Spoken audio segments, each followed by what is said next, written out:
We're done. I'm bored of this. She tossed a credit card onto the coffee table. I nodded. Okay. She didn't expect me to agree so quickly. Later, she was banging on my apartment door in the middle of the night. Please, can we not break up? I looked at her bloodshot eyes. Weren't you the one who said you were bored? When Ava Sterling told me we were breaking up, I was in the middle of fixing her ridiculously expensive executive chair, the kind that costs 5 or 6 figures. The damn thing had started squeaking recently, and it was apparently disrupting the CEO's focus.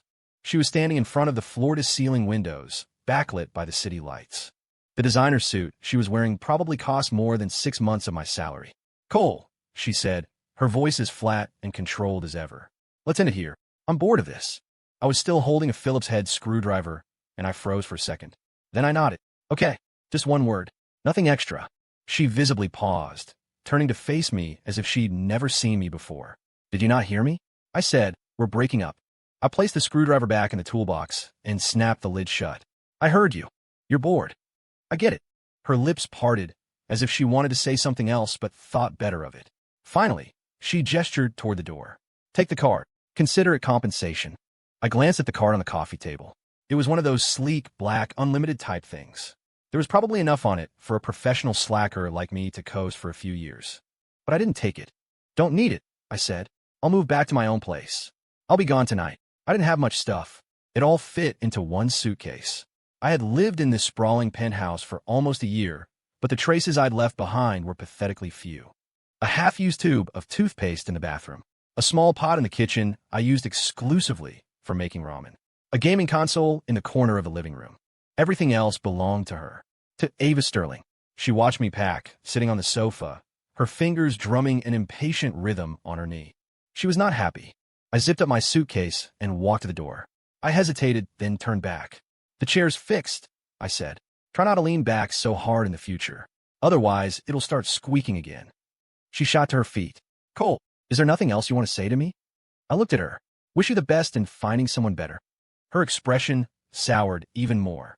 I pulled the door open and left without a backward glance. As the elevator descended, I put a hand over my chest. Nothing. I didn't feel a thing. Maybe I'd seen this coming all along.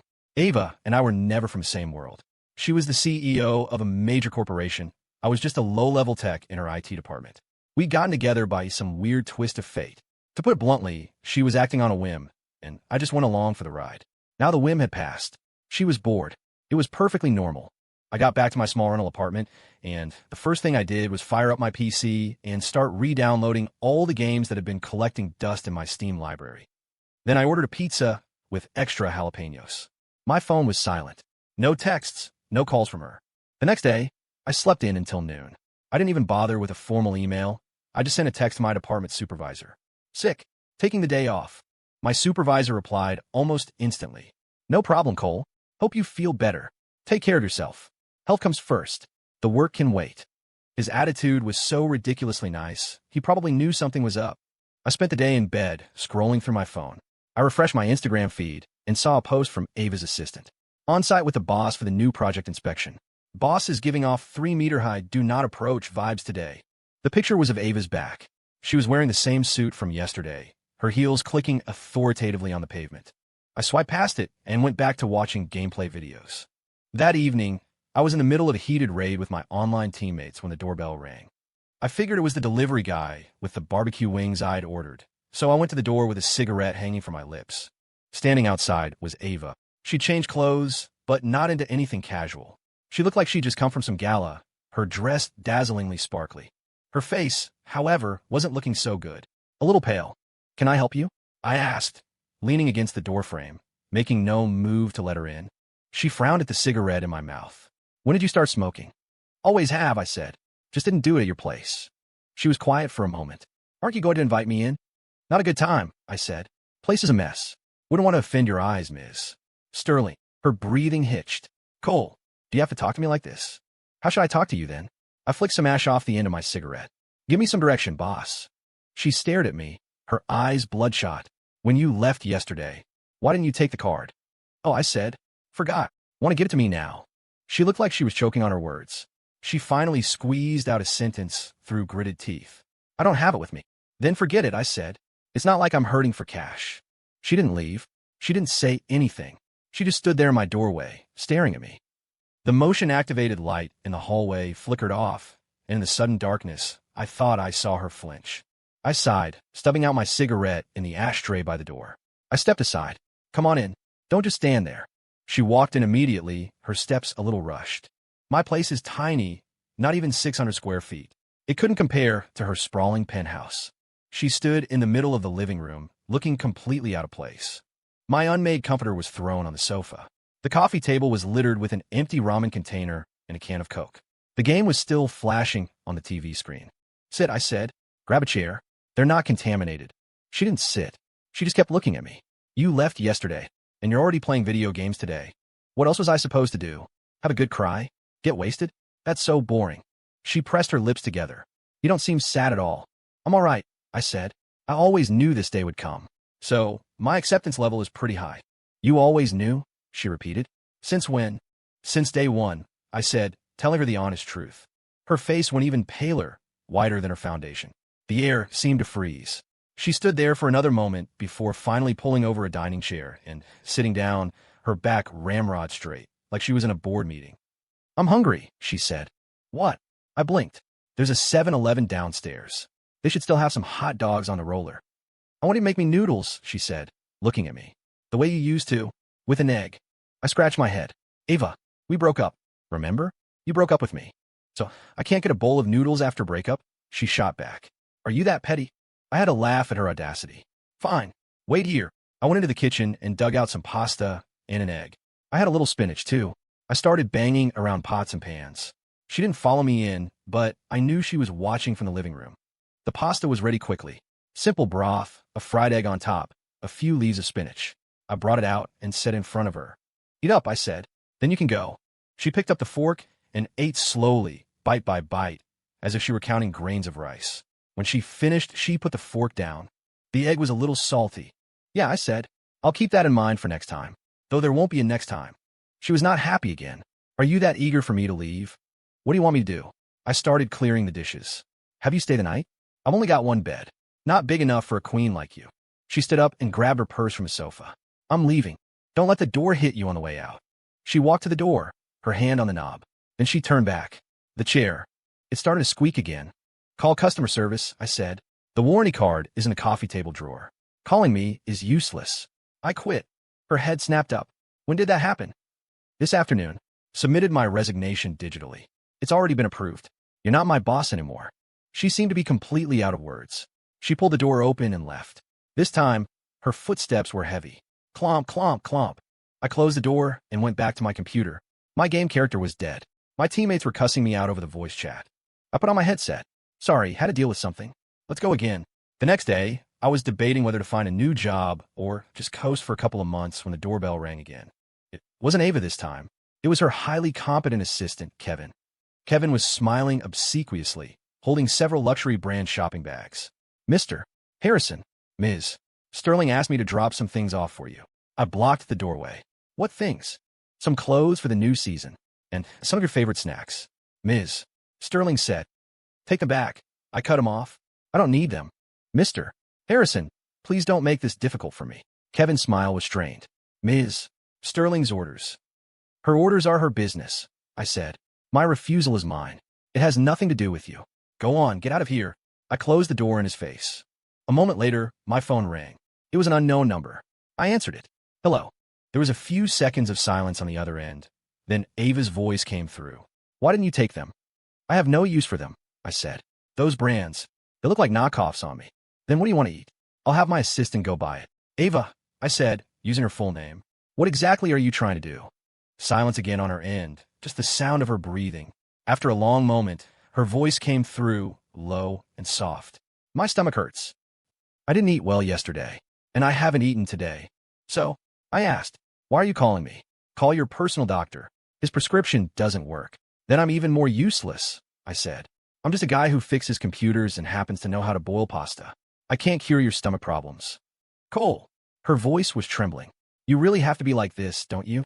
You're the one who wanted to break up? I reminded her. You said you were bored. I agreed. What is all this now? She didn't answer.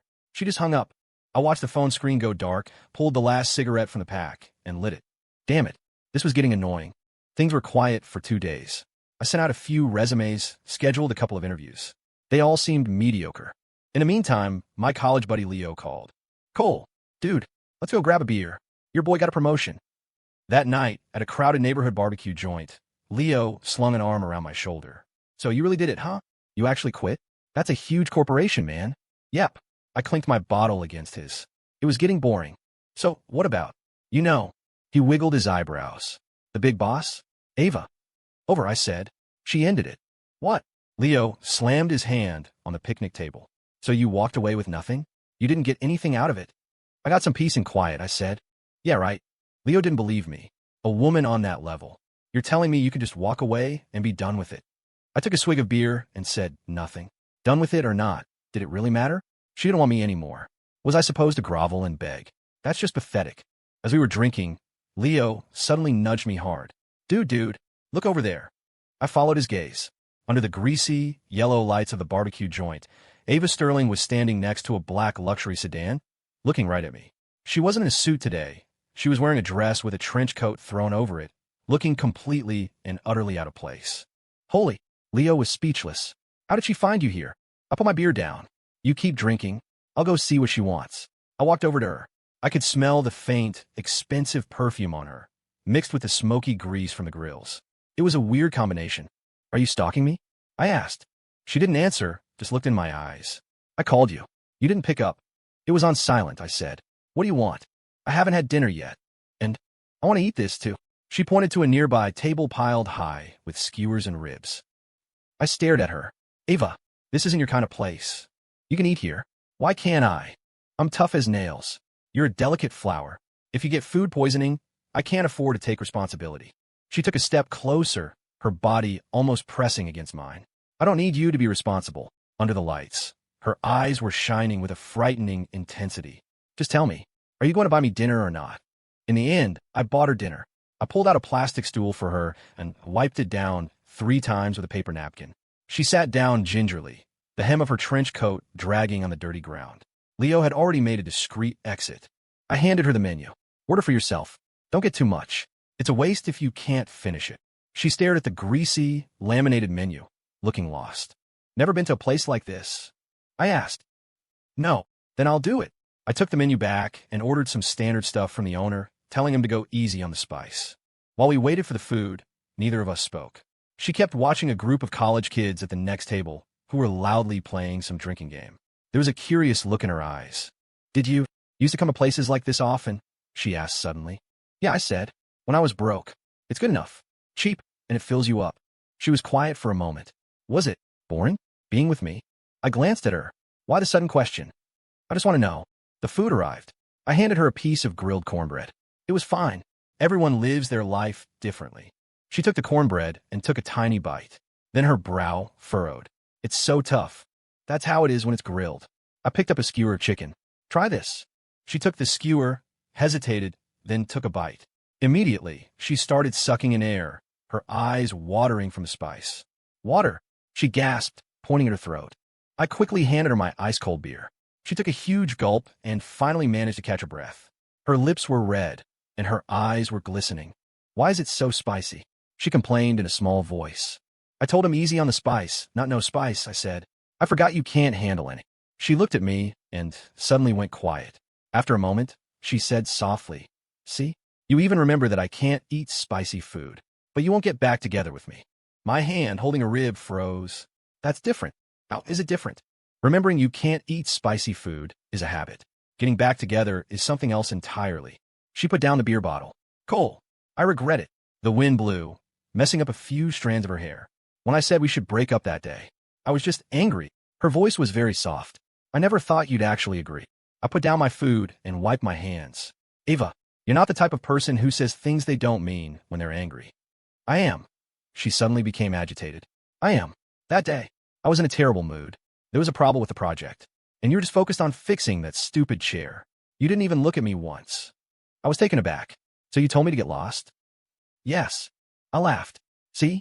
That's the problem between us. What problem? You're in a bad mood, so you can use a breakup to vent. Because you know that even if I disagreed, there's nothing I could do about it. But what if I'm in a bad mood?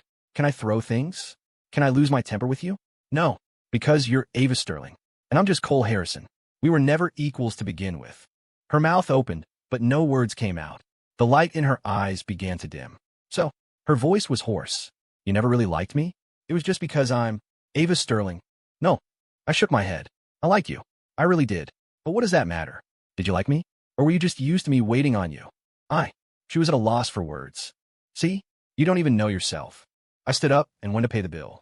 When I came back, she was still sitting there, staring at the unfinished food on the table, completely motionless.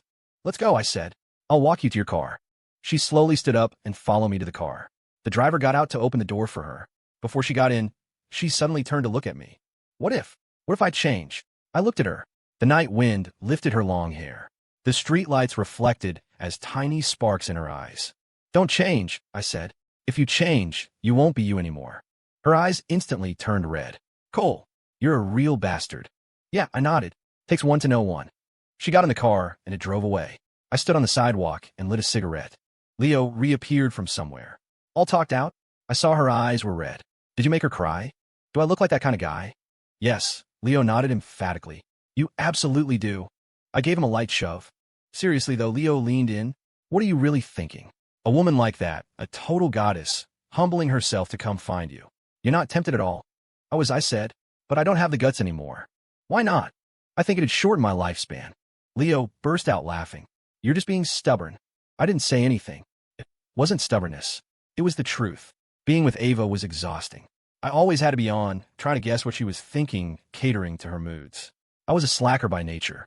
I just wanted to coast through life. Forcing myself to stand at attention and play the part of some elite partner was just too damn hard. This was better. Back to being myself.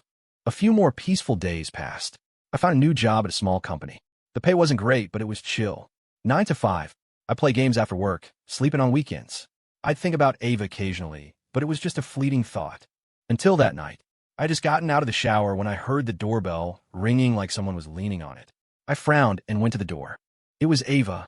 She was clearly drunk, barely able to stand, leaning against the doorframe. Her eyes were as red as a rabbit's. Cole, she said, her voice thick with tears. My stomach hurts. I could smell the alcohol on her. You been drinking? A work dinner. She grabbed my arm.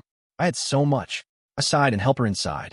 Her entire body leaned against me, soft and limp. Her hair brushed against my neck, making it itch. I guided her to the sofa and sat her down, then went to get her a glass of warm water. She took the glass, but her hands were shaking so badly that water sloshed over the sides. Careful. I took the glass back and helped her drink. After a couple of sips, she pushed it away.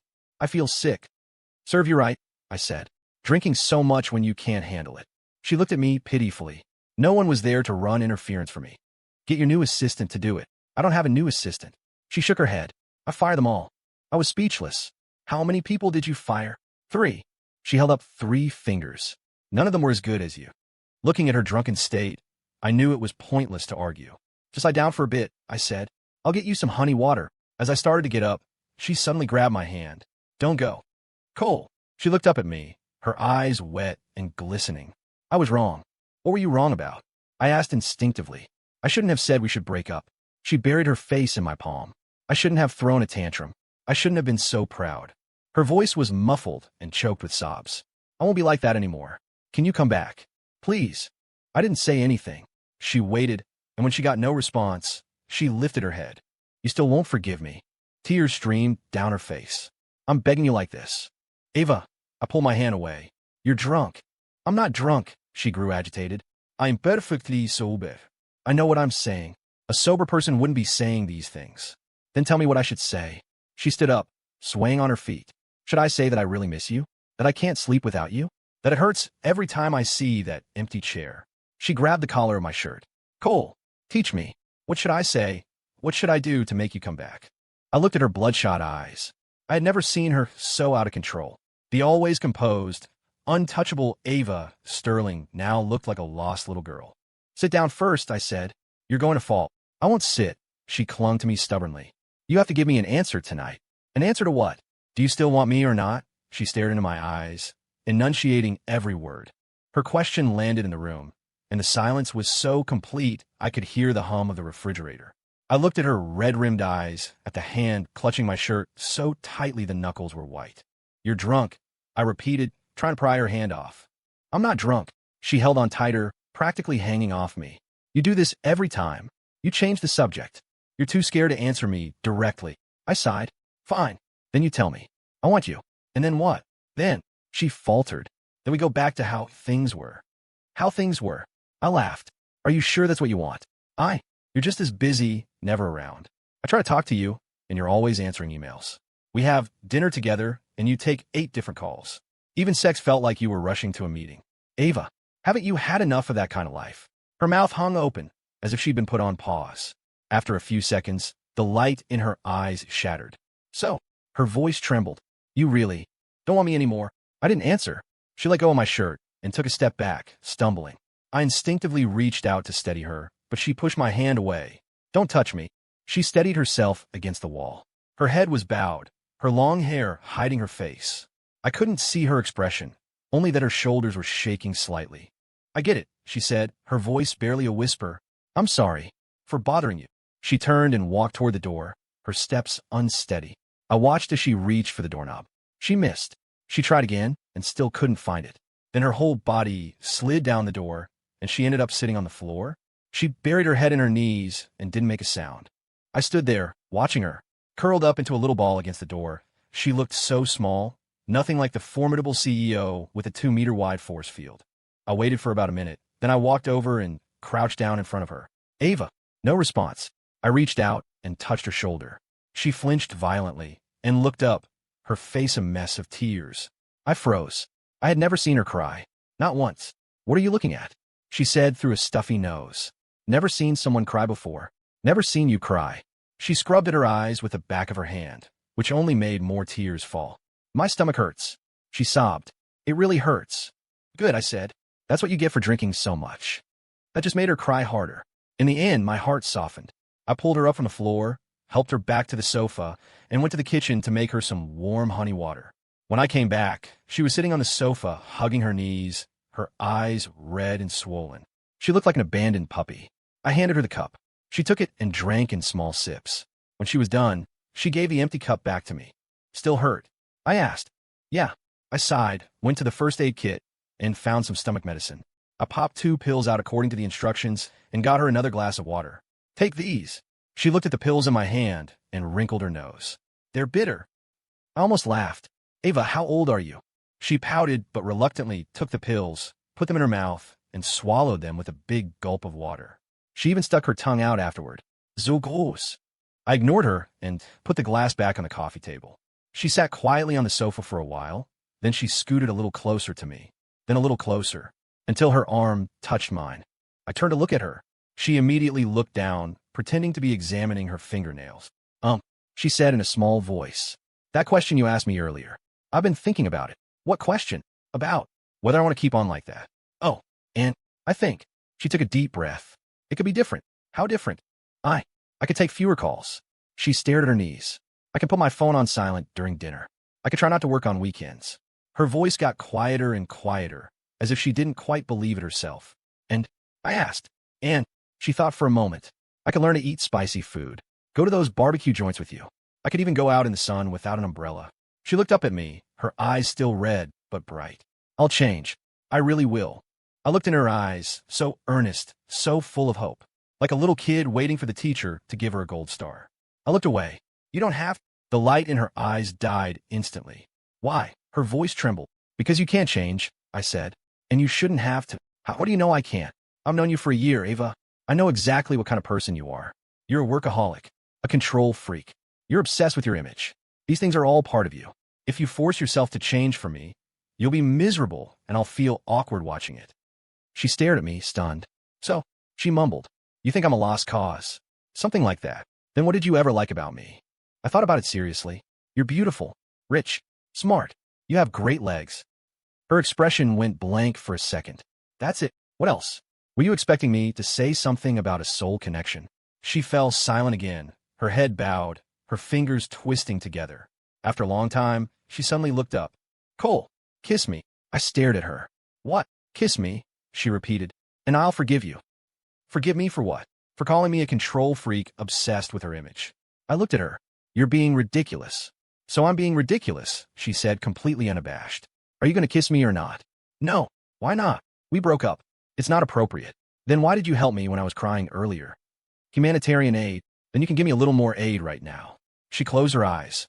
Kiss me here. She pointed her lips. I looked at her trembling eyelashes, her lips pressed tightly together in nervousness. Ava, you are. I am what? Hopeless. She kept her eyes closed. I'll give you 3 seconds. If you don't kiss me, I'm leaving. 1. I didn't move. 2. I still didn't move. She opened her eyes. There was disappointment in them, but mostly defiance. 3. She stood up. I'm gone. This time, her steps were steady. She walked to the door and opened it herself. She glanced back at me one last time. Cole, you're going to regret this. Maybe. She gave me one last, long look, then turned and walked out. The door clicked shut softly. I sat on the sofa, not moving.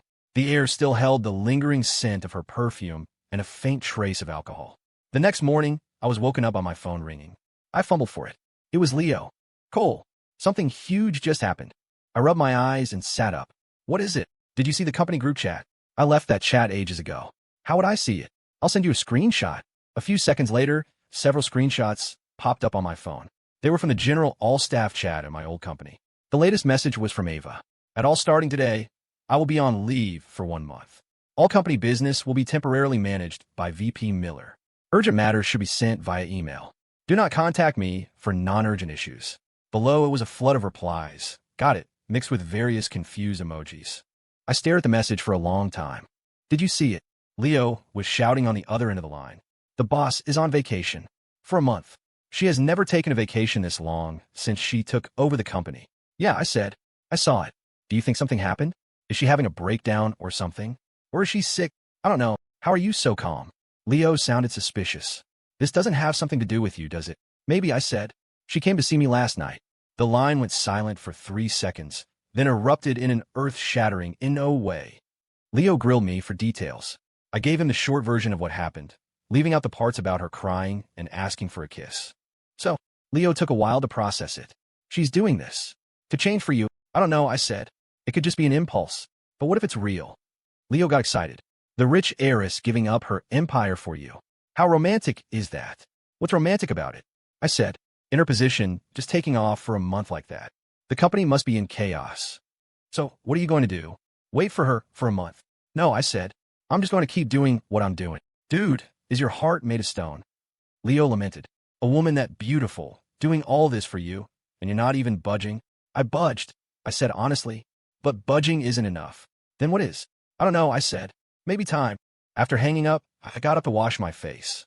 I looked at the dark circles under my eyes in the mirror and thought about her last night, closing her eyes, waiting for a kiss. And that line, kiss me and I'll forgive you. It was absurd and a little bit cute.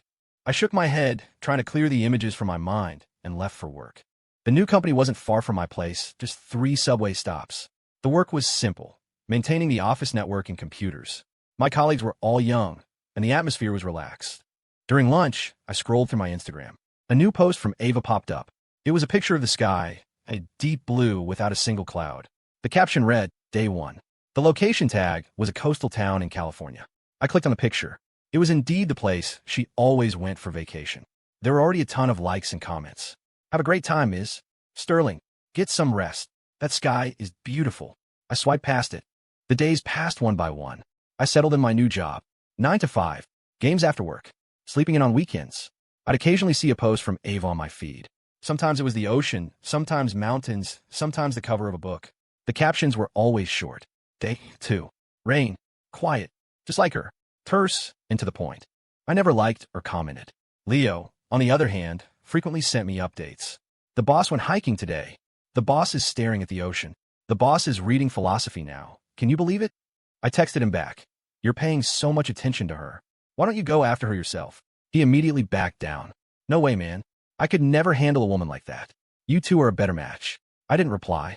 A match or not, it was meaningless to talk about it now. About 2 weeks later, on a Saturday morning, I was woken up by the doorbell. Figuring it was a package, I went to the door in my pajamas.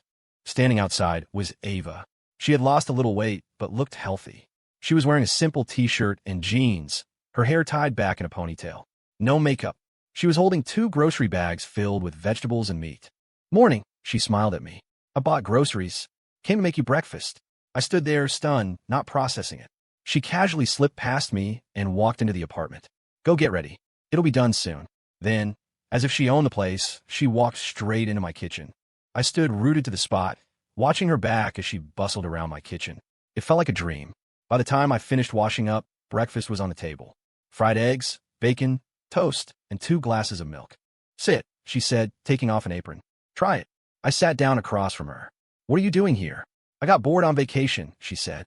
And I remembered you said weekends should start with a proper breakfast.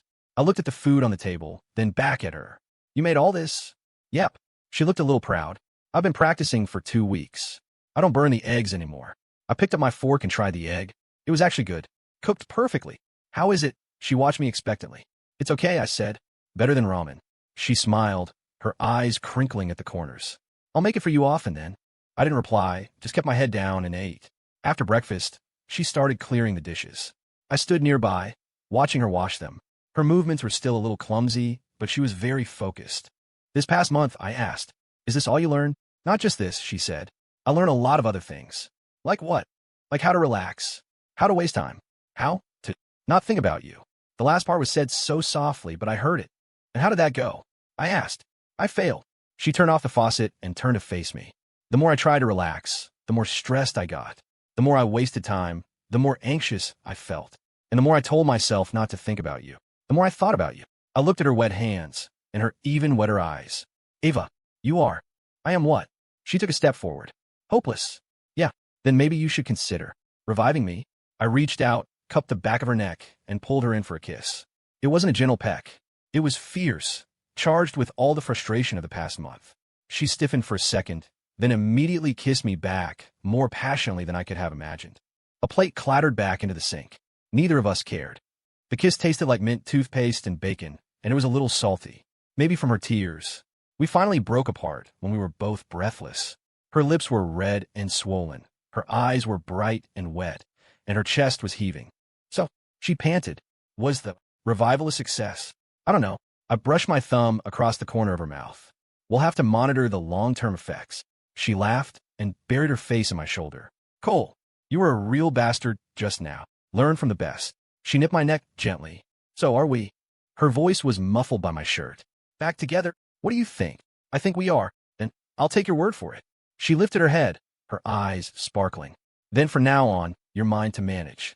Fine by me, I said, and you're mine to sleep with. The tips of her ears turned red. Pervert. Who was the one being a pervert earlier? I raised an eyebrow, demanding a kiss as forgiveness. That was different. How was it different? She couldn't answer and buried her face in my shoulder again. It just was. End of story.